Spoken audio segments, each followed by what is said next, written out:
विक्की को हर वक्त मोबाइल चलाना और मोबाइल पर रील्स बनाने का बहुत बड़ा शौक था। एक दिन उसकी माँ उसके कमरे में आई, तब रील बना रहा था। विक्की बेटा, तेरा ये बचपना कब जाएगा? तू हर वक्त रील बनाते रहता है, सोते जागते खाते पीते हर वक्त रील बनाता रहता है। माँ मैं क्या करूं, बिना रील बनाए मुझसे रहा नहीं जाता। तब तो तुझ पर बहुत सारी लड़कियां भी मरती होंगी, बहुत सारी गर्लफ्रेंड होंगी तेरी, है ना?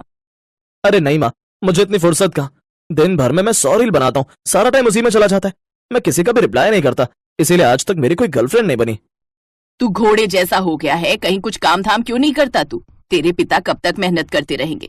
जबरदस्ती करके तूने उनसे मोबाइल तो ले लिया, लेकिन कभी सोचा है कि तेरे पिता बूढ़े हो रहे हैं? अगर उन्हें कहीं कुछ हो गया तो हमारा घर कैसे चलेगा?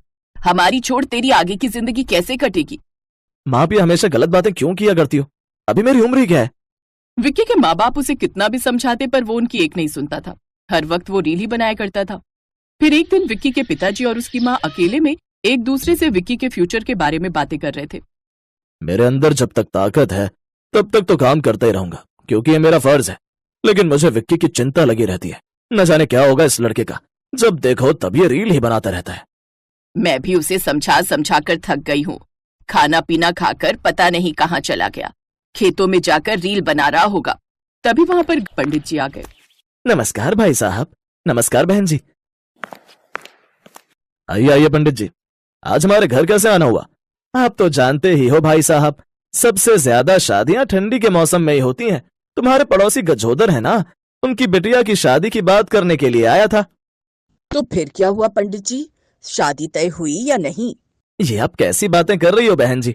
मैं अगर किसी के बीच में पड़ूं और उसकी शादी ना करा पाऊं तो फिर मेरा पंडित होने का फायदा ही क्या हुआ? क्योंकि मैं किसी को भी गलत सलाह देता ही नहीं हूं और ना ही गलत रिश्ता करवाता हूं।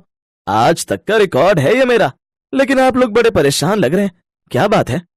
क्या बताऊं पंडित जी, विक्की को तो आप जानते ही हैं, कुछ काम धाम करता नहीं। उसने बोला था कि पापा मुझे मोबाइल लेकर दे दो, मैं मोबाइल से ही काम कर लूंगा।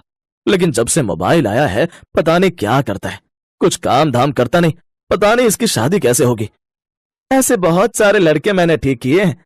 ऐसे लड़कों को ठीक करने का मेरे पास एक बहुत बेहतरीन उपाय है। कैसा उपाय पंडित जी?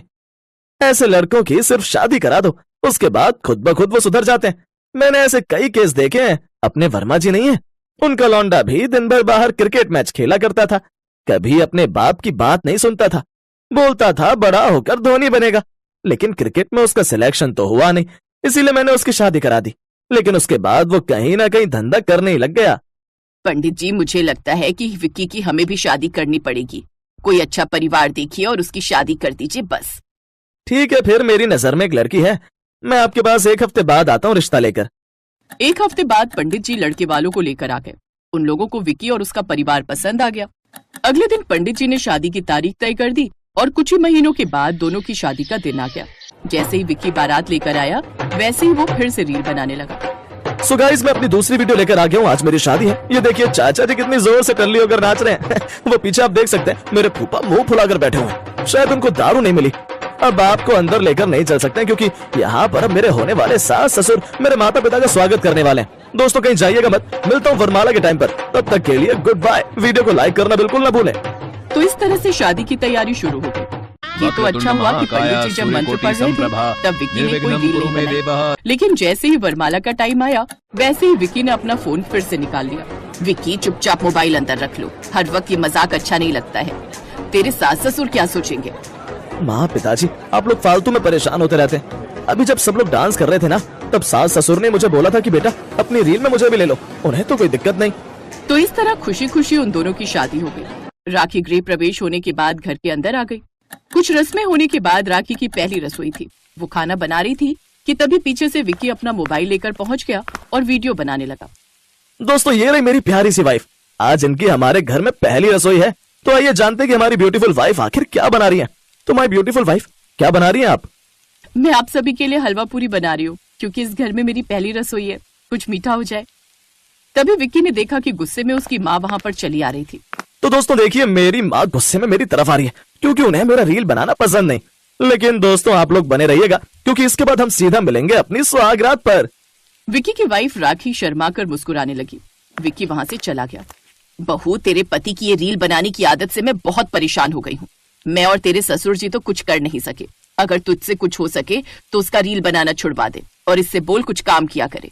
रील बनाने से जिंदगी नहीं चलती। आप चिंता मत कीजिए सासू माँ, कुछ ही दिनों में सब कुछ ठीक हो जाएगा। तो इस तरह से सब कुछ बहुत अच्छे से निपट गया। अब बारी थी सुहागरात की। राखी कमरे में आई और दूध का गिलास लेकर विक्की को दिया, लेकिन विक्की ने तुरंत अपना मोबाइल चालू कर लिया। अरे, ये आप क्या कर रहे हैं? हमारी सुहागरात की रील बनाकर अपलोड कर देंगे क्या? हाँ, तो इसमें बुराई क्या है? सुहागरात तो सभी की होती है, इसमें कुछ नया तो करने जा नहीं रहे हम लोग। मैंने अपने फैन से वादा किया है कि मैं सुहागरात की रील जरूर डालूंगा। जरा अपना अकाउंट दिखाइए, देखो तो आपके कितने फैंस हैं। राखी ने जब उसका इंस्टाग्राम अकाउंट चेक किया तो उसने देखा कि उसके सिर्फ 17 फॉलोअर्स थे। खैर, राखी ने कुछ कहा नहीं ताकि उसे बुरा न लग जाए। ये लीजिए अपना मोबाइल और बनाइए रील, मैं भी आपका साथ दूंगी। राखी की इस बात से विक्की बहुत खुश हुआ। फिर उसने किसी रोमांटिक गाने पर डांस करते हुए एक बहुत अच्छा वीडियो बनाया और अपलोड कर दिया। लेकिन अगले दिन जब वो सोकर उठा तब उसने देखा कि उसके इंस्टाग्राम पर 5 मिलियन फॉलोअर्स हो चुके थे। सभी लोगों के एक ही जैसे कमेंट थे कि आप लोगों की जोड़ी बहुत अच्छी है। राखी, अभी तक मेरे सिर्फ 17 फॉलोअर्स थे, लेकिन सुहागरात वाली वीडियो डालने के बाद मेरे 5 मिलियन फॉलोअर्स हो गए। सब कुछ ये तुम्हारी वजह से हो पाया राखी, थैंक यू सो मच। इसके बाद विक्की की सोशल मीडिया से बहुत अच्छी कमाई होने लगी। उसने पैसे इकट्ठे करके एक बहुत अच्छा शोरूम भी खोल लिया। फिर एक दिन पंडित जी आए और बोले, देखा बहन जी, मैंने कहा था ना, शादी के बाद सब कुछ ठीक हो जाएगा, लेकिन आपका बेटा करोड़पति बन जाएगा, इतना बड़ा बिजनेसमैन बन जाएगा, ये मैंने कभी नहीं सोचा था। लेकिन पंडित जी, इसमें आपका आशीर्वाद तो है ही, लेकिन राखी बिटिया का भी इसमें बहुत बड़ा हाथ है। तो दोस्तों, सोशल मीडिया का इस्तेमाल सिर्फ दर्शक बनकर ना करें। अगर इससे कुछ अच्छा कर सकते हैं तो जरूर करना चाहिए।